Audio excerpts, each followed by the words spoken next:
चलिए, good evening सभी को, गुड इवनिंग सभी को, राम राम सभी को, जय हिंद सभी को, जय हिंद सभी को, राधे राधे सभी को, गुड इवनिंग। चलिए, आवाज वगैरह मिल पा रही है आप सभी को तो आप बताइएगा, है ना। लाइट वगैरह थोड़ी सी आज चली गई थी और अभी नहीं, काफी देर से हो गई, लाइट नहीं आ रही थी और जस्ट अभी अभी बिल्कुल से लाइट आई है। ठीक है, तो अब आपकी लाइट भी आ गई है तो दिक्कत भी आपकी नहीं लग रही है। ठीक है, सभी को गुड इवनिंग, सभी को राम राम, सभी को जय हिंद। चलिए, आवाज मिल पा रही है आप सभी को, क्लियर हो तो बताइए, फिर हम लोग क्लास की स्टार्ट करते हैं। जबरदस्त तरीके से आपकी क्लास होने वाली है। ठीक है, सभी को राधे राधे, सभी को राधे राधे। टेलीग्राम पे कैसे जुड़े भाई, टेलीग्राम की लिंक दी गई है नीचे, तो क्लिक करिए और सब कुछ सही है, क्लियर है। तो चलिए स्टार्ट करते हैं। देखिए, पहला क्वेश्चन आपका दिया गया है। चलिए, हर हर शंभो, हर हर महादेव, जय जय जय श्री राम, सभी को जय हिंद। चलिए तो स्टार्ट करते हैं दोस्तों। क्वेश्चन आपका पहला दिया गया है और आपसे कह रहा है, क्वेश्चन कह रहा है खड़ी बोली गद्य के पूर्व हिंदी गद्य का निम्नलिखित में से कौन सा रूप मिलता है।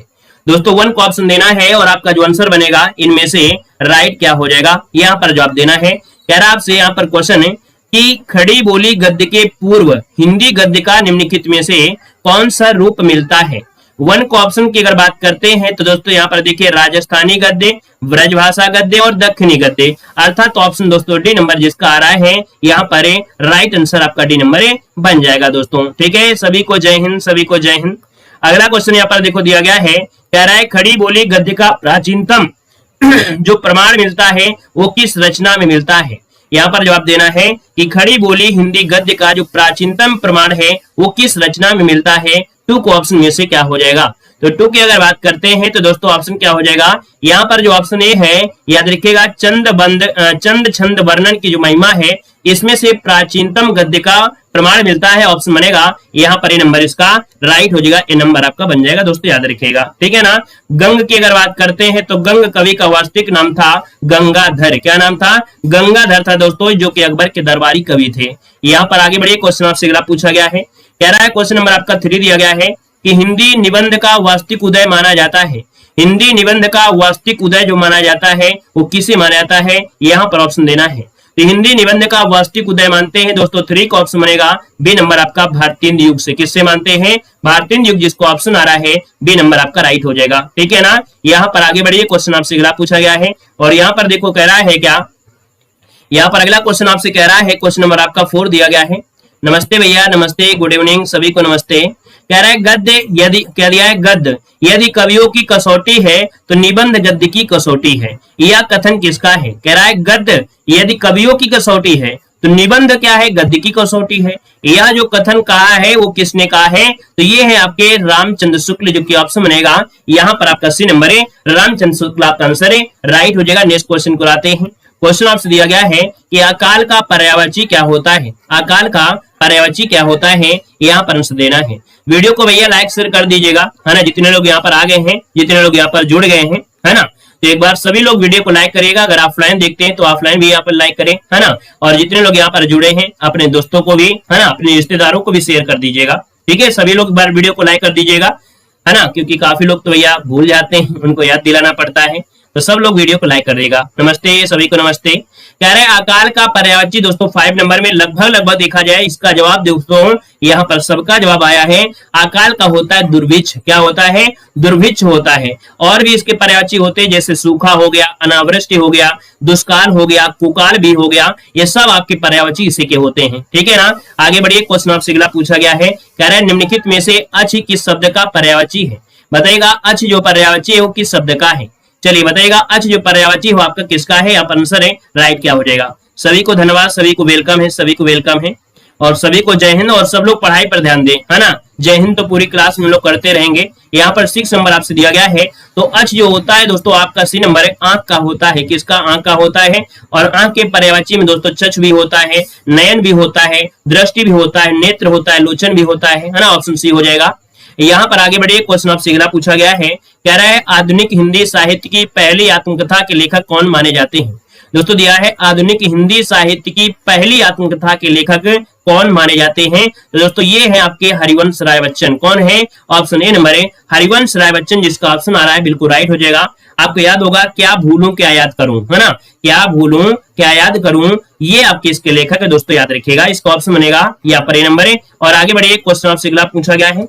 क्वेश्चन नंबर आपका 8 दिया गया है कि अतिथि का विलोम शब्द क्या होता है। अतिथि का विलोम शब्द इनमें से क्या हो जाएगा, यहाँ पर ऑप्शन देना है, आपका आंसर है। तो अतिथि का विलोम होता है अतिथेय, है ना, मतलब ऑप्शन जो आपका दिया गया है यहाँ पर आपका ये नंबर है, ये वाला आपका आंसर है, राइट हो जाएगा दोस्तों, याद रखिएगा, ठीक है ना। यहाँ पर आगे बढ़िए, क्वेश्चन आपसे अगला पूछा गया है जो कि क्वेश्चन नंबर आपका 9 दिया गया है और आपसे कह रहा है जिसे जीता ना जा सके उसे क्या कहते हैं। जिसे जीता ना जा सके उसे क्या कहते हैं, 9 को ऑप्शन देना है, आपका जवाब क्या हो जाएगा। तो दोस्तों जिसे जीता ना जा सके उसे कहते हैं अजय, क्या कहते हैं, अजय कहते हैं, ऑप्शन बनेगा आपका बी नंबर है, राइट हो जाएगा, अजय हो जाएगा, ठीक है ना। यहाँ पर दोस्तों आगे बढ़िए, क्वेश्चन आपसे अगला पूछा गया है जो कि क्वेश्चन नंबर 10 दिया गया है। कह रहे सर्वप्रथम गिना जाने वाला, क्या सर्वप्रथम गिना जाने वाला कहलाता है। तो दोस्तों सर्वप्रथम गिना जाने वाला होता है अग्रण्य होता है, जो कि ऑप्शन दोस्तों डी नंबर इसका राइट हो जाएगा, है ना। यहाँ पर याद रखिए इसका ऑप्शन डी हो जाएगा। अगर आप लोग अग्रज देंगे ना तो अग्रज का मतलब क्या होता है, अग्रज मतलब होता है जिसका जन्म पहले हुआ हो, जिसका जन्म पहले हुआ होता है उसे अग्रज कहते हैं दोस्तों, याद रखिएगा, ठीक है ना। तो यहाँ पर जो आंसर आपको देना है वो आपको डी वाला देना है, याद रखिएगा। अगला क्वेश्चन यहाँ पर आपसे दिया गया है और कह रहा है सन्मार्ग का संविच्छेद इनमें से क्या होगा। सन्मार्ग का संविच्छेद क्या होगा 11 नंबर में। तो दोस्तों यहाँ पर देखो ना दिया है और ना का परिवर्तन ता में होगा, सत्य धन मार्ग आपका होगा, यहाँ पर आंसर ये हो जाएगा, याद रखिएगा, सत्य धन मार्ग, जो कि 11 का ऑप्शन बनेगा, ए नंबर है, राइट हो जाएगा, याद रखिएगा, ठीक है ना। क्योंकि व्यंजन के साथ स्वर या व्यंजन के मेल से व्यंजन ही होता है, आपका आंसर ए नंबर है, राइट हो जाएगा। आगे बढ़िए, क्वेश्चन दिया गया है और आपसे क्या कह रहा है, यहाँ पर देखिएगा, यहाँ पर दिया गया है क्वेश्चन नंबर 12, कह रहा है अभ्युदय में संधि विच्छेद करना है। हम सबसे पहले कहेंगे सर जी ये बताइएगा कि अभ्युदय में जो संधि है वो आपकी कौन सी है, अभ्युदय में संधि कौन सी है। तो आप कहेंगे सर देखा जाए तो इसमें से यण संधि है, क्या है, यण संधि। हमने आपको बताया था कि जब भी कभी आधा अक्षर मिल जाता है तो यण संधि ही आपका होता है ना, क्योंकि छोटी ई प्लस छोटा ओ बराबर यहाँ पर हो जाएगा। अर्थात दोस्तों ऑप्शन यहाँ पर बी नंबर है, अभिधन उदय, जिसको ऑप्शन आ रहा है भैया बिल्कुल राइट आंसर है, यहाँ पर राइट हो जाएगा, क्लियर है। आगे बढ़िए, क्वेश्चन आपसे अगला पूछा गया है और यहाँ पर दिया गया है प्राप्तांक में समास क्या है। प्राप्तांक में समास पूछा गया है, प्राप्तांक में समास क्या होगा। तो भैया इसको क्या करिए, आप समास विग्रह करिए। जब इसका समास विग्रह करेंगे तो आपको पक्का पता चल जाएगा कि इसका मतलब क्या होगा। प्राप्त अंक क्या होना, इसका समास विग्रह करने में भी आएगा प्राप्त अंक होना। मतलब यहाँ पर प्राप्त शब्द पहले आया है उपसर्ग मन के रूप में, और जब यहाँ पर पूर्व में प्रधान हो जाता है पूर्व में तो यह अव्ययी होता है, याद रखिए, इसको ऑप्शन आपका ए नंबर बन जाएगा। यहाँ पर आगे बढ़िए, क्वेश्चन आपसे अगला पूछा गया है, त्रिफला में समास पूछा गया है। त्रिफला में समास क्या होगा 14 नंबर में। दोस्तों त्रिफला में समास क्या होता है, संख्यावाची है, 3 फलों का समाहार अर्थात संख्यावाची, तो ऑप्शन बी नंबर द्विगु समास आपका आंसर है, राइट हो जाएगा। आगे बढ़िए, क्वेश्चन आपसे अगला पूछा गया है और दिया गया है यहाँ पर क्या कि नीचे दिए गए 4 विकल्पों में से तत्सम शब्द आपको चयन करना है। यहाँ पर तत्सम शब्द आपसे कह रहा है और तत्सम क्या है, बिल्कुल इजी आपका है। क्वेश्चन नंबर 15 में यहाँ पर दिया गया कीवाड़ दिया है, यहाँ पर कपाट है, किमपाट है और आपका कवाड़ दिया है। भैया तत्सम आपसे कह रहा है तो देखिए यहाँ पर जो आंसर बनेगा इसका आंसर क्या हो जाएगा। चलिए तो दोस्तों यहाँ पर कपाट जिसको ऑप्शन आ रहा है यहाँ पर याद रखिए बी नंबर है। कपाट जो आ रहा है ये आपका तत्सम होगा क्योंकि इसका अर्थ होता है दरवाजा, क्या होता है, दरवाजा होता है, ठीक है ना। यहाँ पर आगे बढ़िए, क्वेश्चन आपसे अगला पूछा गया है, कह रहा है आपसे, यहाँ पर कह रहा है आपको तत्सम बताना है। कंचन कंचन कंचन कांचन, मतलब सब कुछ है लेकिन थोड़ा बहुत अंतर आपका है, लेकिन यहाँ पर आंसर जो आपका बनेगा वो राइट इनमें से क्या हो जाएगा, इसका जवाब आपको देना है। आपका आंसर क्या हो जाएगा दोस्तों, आपका जवाब इनमें से राइट क्या हो जाएगा। क्वेश्चन नंबर जो आपका दिया गया है यहाँ पर 16, इसका जवाब आपको होमवर्क के रूप में देना है, ठीक है ना। इसे जवाब आपको कमेंट बॉक्स में कमेंट करना है और सभी को कमेंट करना है, ठीक है ना। इसका जवाब ऑफलाइन कमेंट करना है और सभी को करना है, ठीक है ना। होमवर्क के रूप में आपका है। और अगला क्वेश्चन आपसे दिया गया है, कह रहा है अत्याचार में उपसर्ग का प्रयोग हुआ है। अब बताइएगा अत्याचार में जो उपसर्ग हुआ है वो कौन सा उपसर्ग का प्रयोग हुआ है। आप कहेंगे सर इसे तोड़ने पर हो जाएगा अति धन आचार, क्या होता है, अति धन आचार होता है, और अति जो आया है यही उपसर्ग होगा, और जब यही उपसर्ग है तो ऑप्शन क्या है आपका बी नंबर यहाँ पर राइट हो जाएगा, बी नंबर बन जाएगा। चलिए बहुत अच्छे, अगला क्वेश्चन देखो दिया गया है और आपसे कह रहा है क्वेश्चन नंबर आपका 18 में कह रहा है अनुचर में उपसर्ग बताना है। अनुचर में जो उपसर्ग आपका है कौन सा है 18 नंबर में। आप कहेंगे सर अनु जो आपका है ये क्या है, उपसर्ग है, और चर क्या है, इसका मूल शब्द है। तो ऑप्शन दोस्तों यहाँ पर सी नंबर वाला आपका आंसर है, राइट हो जाएगा, अनु हो जाएगा। यहाँ पर आगे बढ़िए, क्वेश्चन आपसे अगला पूछा गया है, कह रहा है ऊंट के मुंह में जीरा, इसका अर्थ इनमें से क्या होता है। ऊंट के मुंह में जीरा, यहाँ पर दोस्तों 19 नंबर में और 19 की अगर बात करते हैं तो दोस्तों ऑप्शन क्या बनेगा, यहाँ पर कहेंगे सर जी ऊंट के मुंह में जीरा मतलब होता है, यहाँ पर दोस्तों आपका आंसर हो जाएगा आवश्यकता की अपेक्षा बहुत कम वस्तु होना। यहाँ पर आंसर दोस्तों आपका ये हो जाएगा आवश्यकता की अपेक्षा, है ना, लेकिन बहुत कम वस्तु होना, तो ऑप्शन बनेगा यहाँ पर आपका ए नंबर हो जाएगा। जैसे हम आपको क्लासे देते हैं दिन में कम से कम आपको 5 से 6 7 क्लासे, 8 क्लासे हो जाती है, मिनिमम आपकी 3 क्लासे होती हैं। अगर हम आपको एक क्लास दे दे किसी दिन तो आप कहेंगे सर जी आप कहाँ चले गए, है ना, सर जी आप कहाँ चले गए, है ना, मजा नहीं आ रहा है। तो भैया क्या होता है कि हम ज्यादा क्लासे देते हैं, अगर जिस दिन कम क्लासे हो जाए तो आपको भी लगेगा कि ऊंट के मुंह में जीरा वाला शब्द है ना। यहाँ पर आगे बढ़िए, क्वेश्चन आपसे दिया गया है, यहाँ पर दिया गया अगला पॉइंट आपसे कह रहा है इन शब्दों में से सही वर्तनी वाला शब्द आपको बताना है। यहाँ पर सही वर्तनी आपसे कह रहा है संभ्रांत कैसे लिखेंगे। 20 नंबर में जो आपका संभ्रांत है दोस्तों, यहाँ पर दोस्तों संभ्रांत या ऑप्शन बी वाला, आप कहेंगे सर मेरा ऑप्शन बी यहाँ पर आपका राइट हो जाएगा। याद रखिएगा संभ्रांत आपका आंसर बी नंबर राइट हो जाएगा। यहाँ पर आगे बढ़िए, क्वेश्चन नंबर आपका 21 दिया गया है और कह रहा है यहाँ पर शुद्ध वाक्य आपको चुनना है। क्या शुद्ध वाक्य चुनना है, देखिए 21 नंबर में क्या शुद्ध है क्या नहीं शुद्ध है। चलिए पहला पॉइंट दिया गया है बहुत से पत्रों और पत्रिकाओं का प्रकाशन बंद हो गया है, ठीक है ना। अगर हम आपसे ये बोले कि सर जी से शब्द यहाँ है, से यहाँ पर है और से यहाँ पर है, इसका मतलब है जब ए गलत है तो इसका मतलब दो और गलत होंगे, तो यहाँ पर बहुत सी पत्र और पत्रिकाओं का प्रकाशन बंद हो गया है, ऑप्शन डी हो जाएगा। क्योंकि हमें मालूम है से गलत दिया हुआ है, से यहाँ पर गलत है, जब ये से गलत है तो इसका मतलब गलती आपके आंसर मिल गया है, डी नंबर सी शब्द आपका बिल्कुल राइट हो जाएगा। इस प्रकार से हम लोग फास्ट तरीके से यहाँ पर आंसर को ढूंढ सकते हैं। अगला क्वेश्चन आपका दिया गया है और यहाँ पर भी आपको शुद्ध वाक्य आपको चुनना है। तो चलिए, भारत में अनेक जाति है, तो भैया अनेक तो सही दिया है लेकिन जातियां आप गलत हो गया है, तो इसका मतलब है कि अनेकों शब्द आपका गलत हो जाएगा, अनेकों शब्द आपका गलत हो जाएगा। यहाँ पर आंसर सी हो जाएगा भारत में अनेक जातियां हैं, ऑप्शन सी, क्योंकि जातियां शब्द आपको लगाना पड़ेगा। क्लियर है, कह रहे हैं सर जी क्लियर नहीं दिख रहा है, और भैया आपको इतना क्लियर नहीं दिख रहा है तो भैया वीडियो की क्वालिटी बढ़ा लीजिए, आपको बिल्कुल साफ दिखने लगेगा।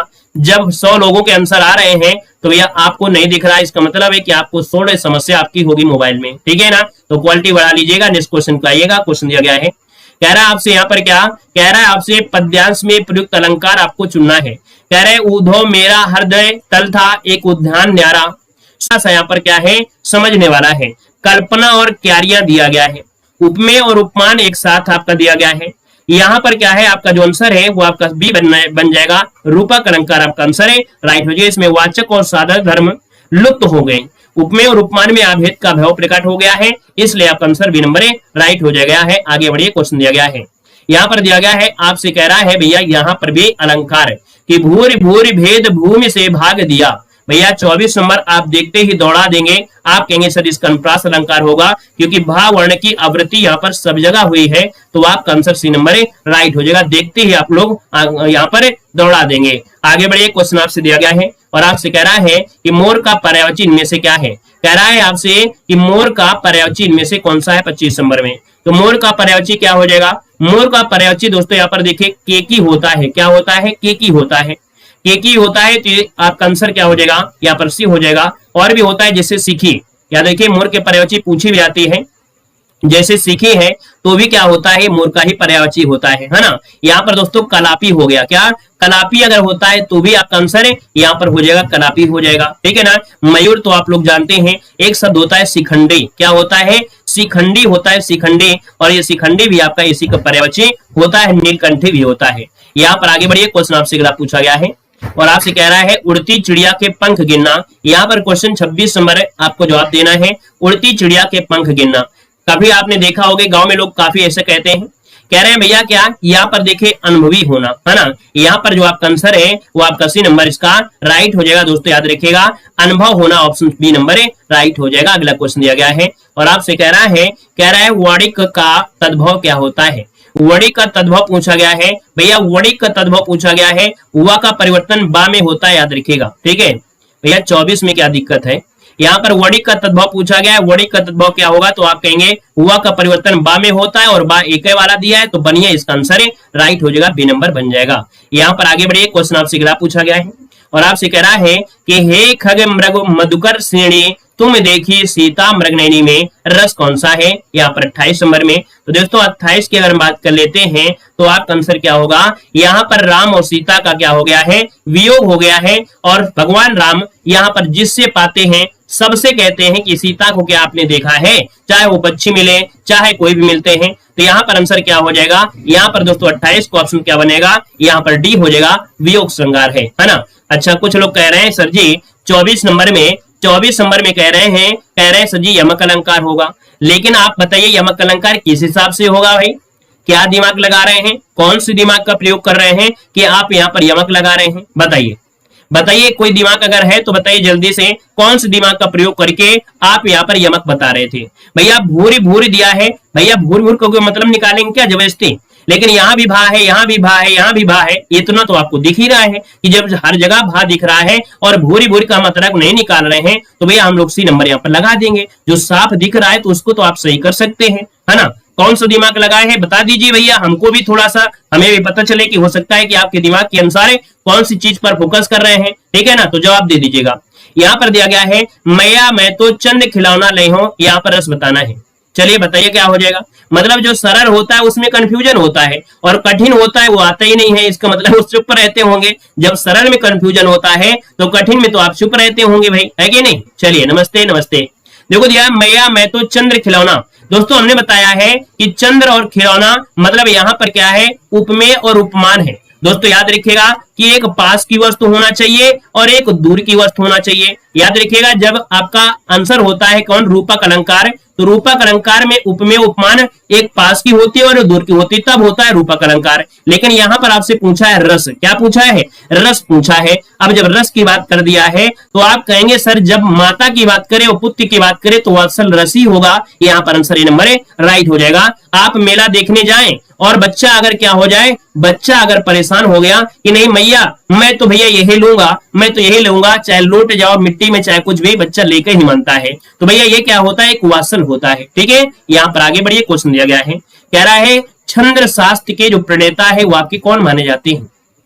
चलिए कह रहा है छंद शास्त्र के प्रणेता कौन माने जाते हैं, तो भैया यहाँ पर आंसर जो आपका है पिंगल ऋषि, जो ऑप्शन है आपका बी नंबर राइट हो जाएगा, पिंगल को माना जाता है। याद रखिएगा क्योंकि छंद शब्द छद धातु से बना हुआ है। यहाँ पर आगे बढ़िए, क्वेश्चन आपसे दिया गया है और आपसे कह रहा है कि कितने अक्षरों के समूह को गण कहा जाता है। दोस्तों 31 नंबर में दोस्तों हमने बताया है कि भैया आपको यगण मगड़ तगड़ रगड़ अर्थात एक सूत्र होता है ना, या माता, क्या या माता राज राज भान सलगा, क्या होता है भान सलगा सलगा।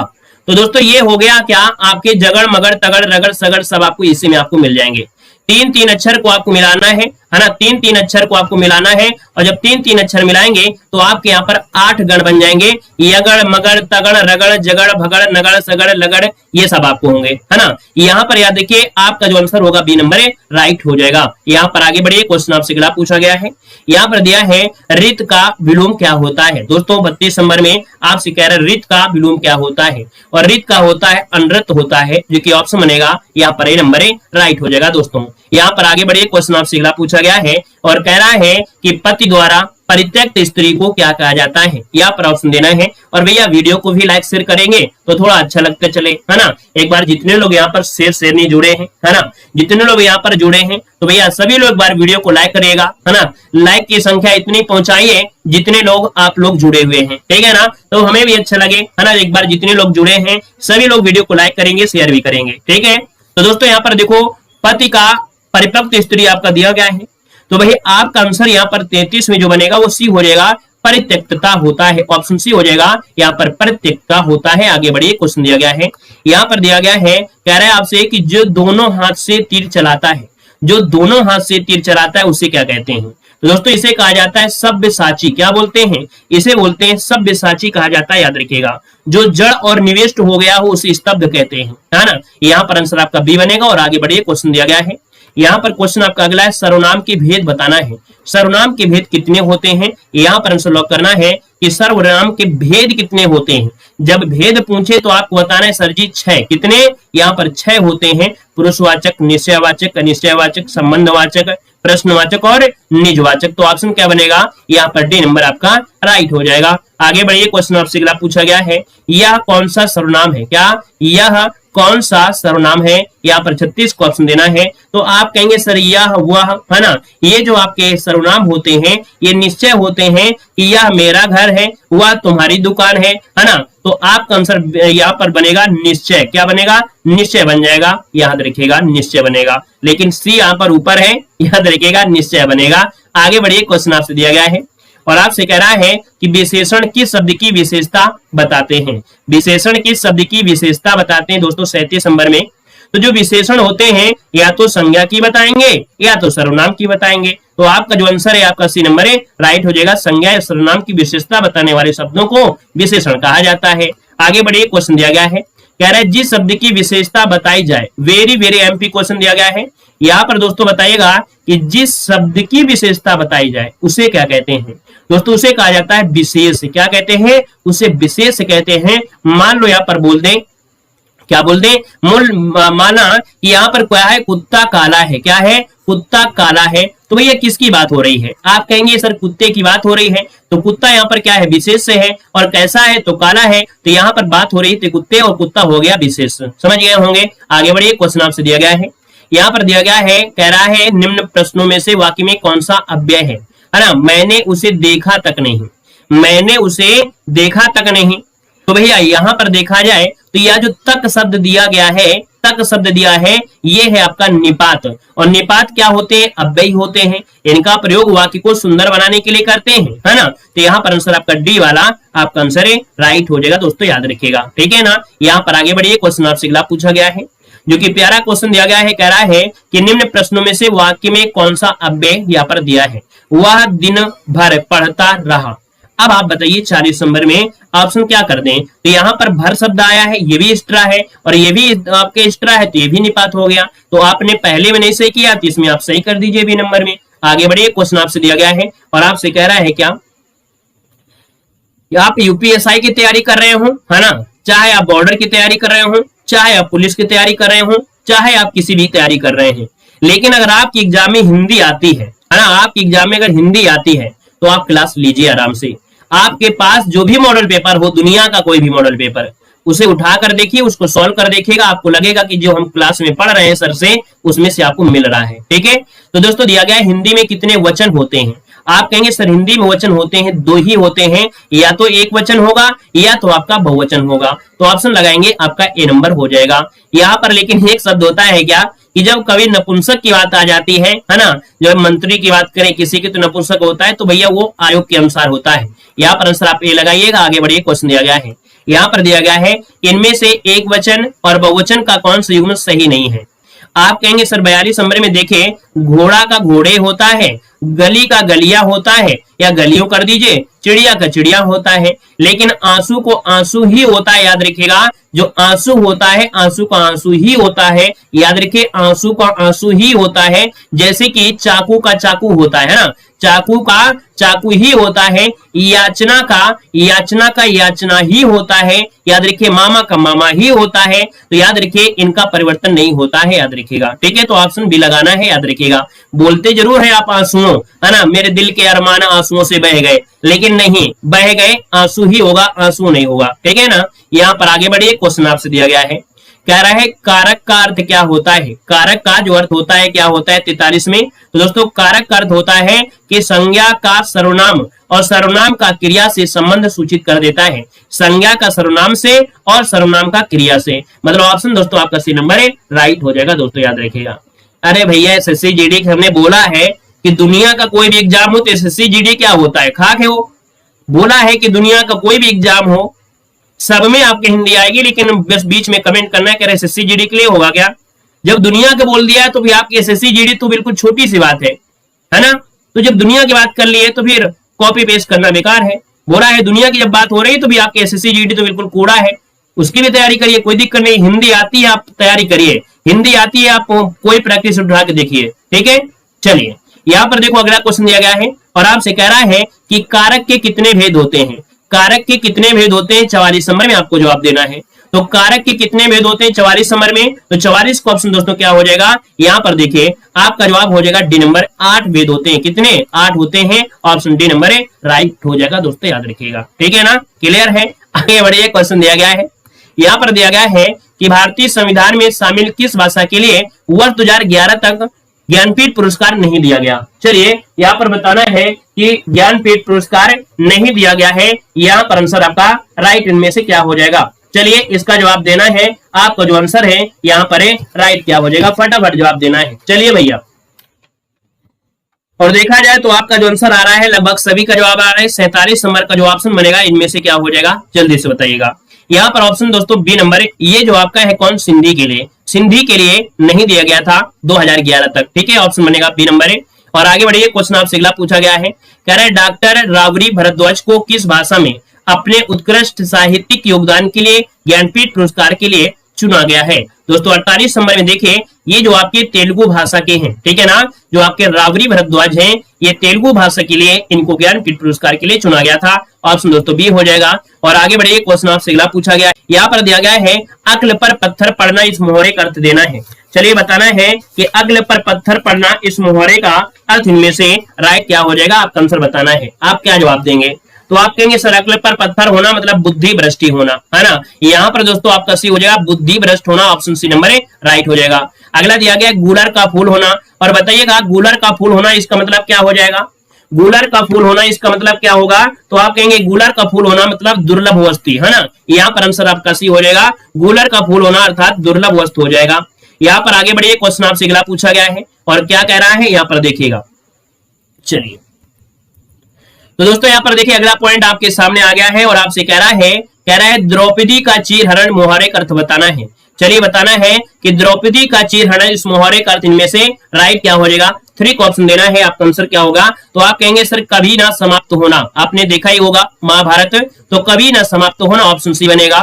दांत काटी रोटी का अर्थ क्या होता है, दांत काटी रोटी का मतलब होता है दोस्तों गहरी दोस्ती या गहरी दुश्मनी।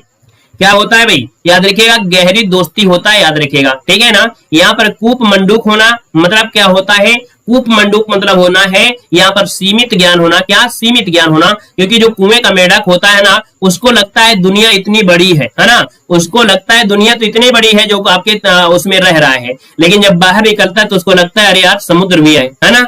हींग लगे ना फिटकरी रंग भी चोखा होए, मतलब दोस्तों यहाँ पर 6 नंबर की अगर बात करते हैं तो भैया बहुत लोग कहते हैं कि लास्ट में मैराथन क्लास देख लेंगे और इसके बाद हमारा रिजल्ट अच्छा आ जाएगा, मतलब बिना मेहनत के ही चाहते हैं कि हमारे 90% आए, 99% आ जाए, ऐसे तो नहीं है। याद रखिए, हींग लगे ना फिटकरी रंग भी चोखा होए, बिना खर्च अच्छा काम हो जाना, ऑप्शन बी नंबर राइट हो जाएगा। दोस्तों यहाँ पर आगे बढ़िए, क्वेश्चन दिया गया है अंग अंग फूले न समाना, जब अच्छे नंबर आ जाएंगे, जब अच्छे नंबर आ जाएंगे तो क्या होंगे, बहुत आनंदित हो जाएंगे कि भैया हींग लगी ना फिटकरी रंग भी चोखा होए और अंग अंग फूल समा रहे हैं, बहुत आनंदित हो रहे हैं, ऑप्शन सी हो जाएगा, राइट हो जाएगा। यहाँ पर आगे बढ़िए, क्वेश्चन आपसे दिया गया है, कह रहा है इस विद्यालय में, क्या दिया है, इस विद्यालय में दाखिला मिलना टेढ़ी खीर है। टेढ़ी खीर का मतलब यह हो गया कि भैया कठिन कार्य है। दोस्तों याद रखिएगा कि अगर आपको 99% आपको लाना है तो बड़ा कठिन की बात होती है, टेढ़ी खीर होती है, आज के समय आसान कुछ नहीं रह गया है। आगे बढ़िए, क्वेश्चन दिया गया है अंगारों पर पैर रखना मुहावरे का अर्थ क्या होता है। अंगारों पर पैर रखना, इस मुहावरे का अर्थ आपको लॉक करना है। तो अंगारों पर पैर रखना मतलब होता है क्या, जोखिम मोल लेना, ऑप्शन डी नंबर राइट हो जाएगा। नेक्स्ट क्वेश्चन आपका दिया गया है, कह रहा है जौहर खुलना का अर्थ क्या होता है। देखिए भैया कह रहा है जौहर खुलना, यहाँ पर देखिए नया आपको पॉइंट मिला है लेकिन थोड़ा ध्यान दीजिएगा, जौहर खुलना का अर्थ क्या होता है, यहाँ पर आंसर देना है। तो भैया भेद का पता लगना, क्या भेद का पता लगना, ऑप्शन डी नंबर इसका राइट हो जाएगा। नेक्स्ट क्वेश्चन को आते हैं, क्वेश्चन दिया गया है कि होनहार वीरवान की होत चीकने पात, इस लोकोक्ति का सही अर्थ देना है। जैसे इस क्लास में कोई नया बच्चा आता है ना, तो उसके बारे में अर्थात सब कुछ हमें पता चल जाता है कि ये बच्चा होनहार है ना। ये सही आंसर देगा या गलत देगा, या बच्चों को तंग करेगा, या क्या क्या शब्द किसी को बोल सकता है। वैसे दोस्तों यहाँ पर 11 का ऑप्शन बनेगा, यहाँ पर सी नंबर है, होनहार बालक के गुण जो होते हैं बचपन से दिखाई देने लगते हैं, ऑप्शन सी नंबर राइट हो जाएगा। यहाँ पर आगे बढ़िए, क्वेश्चन आपसे दिया गया है, यहाँ पर दिया है कि दिनों का फेर होना, इस मुहावरे का अर्थ देना है। दिनों का फेर होना, इस मुहावरे का सही अर्थ क्या होगा, यहाँ पर 12 नंबर में। तो दोस्तों यहाँ पर देखिए भाग्य का चक्कर, क्या भाग्य का चक्कर, जो कि ऑप्शन है आपका सी नंबर राइट हो जाएगा। अगला एक से बढ़कर दूसरे का अर्थ क्या होता है, यहाँ पर जवाब देना है। एक से बढ़कर दूसरे का अर्थ क्या होगा, यहाँ पर दोस्तों क्या हो जाएगा कि शेर को सवा शेर मिल जाना, है ना। इस क्लास में दोस्तों एक से एक धुरंधर है, एक से एक धुरंधर है, कभी किसी को कोई लड़ाई करता है, कोई दूसरा लड़ाई करता है, मतलब एक शेर से बढ़कर शेर हमारे इस क्लास में रहते हैं और पढ़ने वाले भी बच्चे हैं। यहाँ पर आंसर बी बनेगा। और आगे बढ़िए, क्वेश्चन आपसे दिया गया है, यहाँ पर दिया गया है क्वेश्चन आपसे अगला कह रहा है आपसे, भैया क्या कह रहा है, चलिए यहाँ पर दिया है, यह मुंह और मसूर की दाल इस लोकोक्ति का सही अर्थ बताना है। यह मुंह और मसूर की दाल इस लोकोक्ति का सही अर्थ देना है 14 नंबर में। सच में बता रहे हैं भैया, हमारी क्लास में सबसे ज्यादा लड़ाई करने वाले बच्चे हैं। अगर हम मौका दे दें कि बेटा लड़ाई कर लो, आज हम छूट दे रहे हैं, तो भैया कहेंगे सर हम आप आपस में लड़ाई नहीं करेंगे, लेकिन पाकिस्तान से लड़ाई कर लेंगे, है ना। लड़ाई करते भी रहेंगे क्लास में और कहेंगे सर हम आपस में लड़ाई नहीं करते हैं। चलिए, यह मुंह और मसूर की दाल लोकोक्ति का अर्थ बताना है भैया। 14 नंबर की अगर बात कर लेते हैं तो ऑप्शन दोस्तों डी हो जाएगा, अपनी औकात से बढ़कर होना या करना। यहाँ पर आंसर आपका डी नंबर है, राइट हो जाएगा ना। अगला क्वेश्चन दिया गया है और आपसे कह रहा है आज के बच्चे माता पिता की आंखों में धूल झोंकने में बहुत माहिर हैं। यहाँ पर 15 नंबर की अगर बात कर लेते हैं तो दोस्तों यहाँ पर धोखा देना, है ना। चला रहे हैं मोबाइल, कह रहे हैं हम देव सर की क्लास पढ़ रहे हैं, क्या कहेंगे, हम देव सर की क्लास पढ़ रहे हैं और लगा लेंगे कान में ईयरफोन, है ना, और देख रहे होंगे, मैच देख रहे होंगे, हो सकता है कि गेम ही खेल रहे हो सकता है और कुछ खेल रहे हो, है ना। बाद में पास नहीं होते, कहते हम क्या करें, सरकार हमारी बेकार है। चलिए आगे बढ़िए, क्वेश्चन दिया गया है, कह रहा है सावन में हरे न भादों सूखे। क्या दिया है, सावन में हरे न भादों सूखे।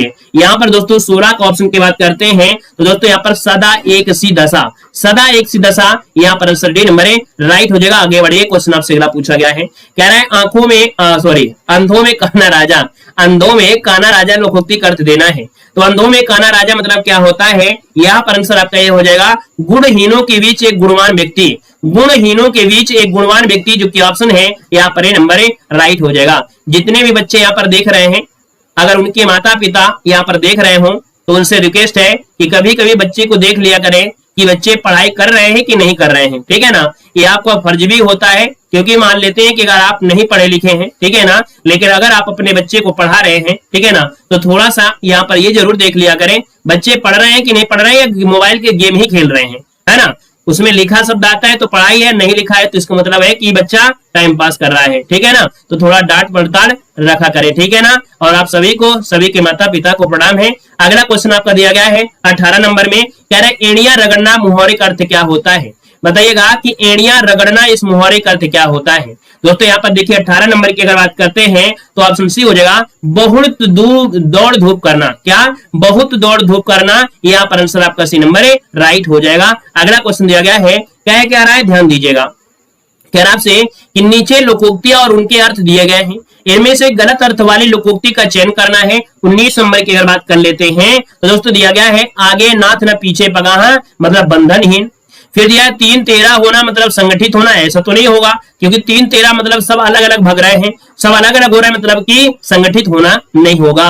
यहाँ पर आगे बढ़िए, क्वेश्चन दिया गया है और आपसे कह रहा है लाल पीला होना इस मुहावरे का अर्थ आपको बताना है। कुछ बच्चे लाल पीले हो रहे होंगे, है ना, कि सर ने अच्छा बता दिया, मम्मी पापा अब तो हमारा मोबाइल चेक कर लेंगे। चलिए इसका नोट्स नहीं मिलता भैया, ये क्लास आपकी फ्री होती है। यहाँ पर दोस्तों आपको बताना है 20 नंबर में, और 20 की अगर बात करते हैं तो दोस्तों ऑप्शन हो जाएगा बहुत गुस्सा होना, ऑप्शन ए हो जाएगा। और आगे बढ़िए, क्वेश्चन आपसे अगला पूछा गया है, बहुत कंजूसी का यहाँ पर आशय यहाँ पर बताना है, बहुत कंजूसी का आशय में क्या हो जाएगा। दोस्तों 21 नंबर की अगर बात करते हैं तो ऑप्शन दोस्तों से, चमड़ी जाए पर दमड़ी ना जाए, चमड़ी जाए पर दमड़ी ना जाए मतलब ऑप्शन बनेगा यहाँ पर सी नंबर राइट हो जाएगा, ठीक है ना। तो चलिए फिर आज के लिए इतना ही रखते हैं, है ना।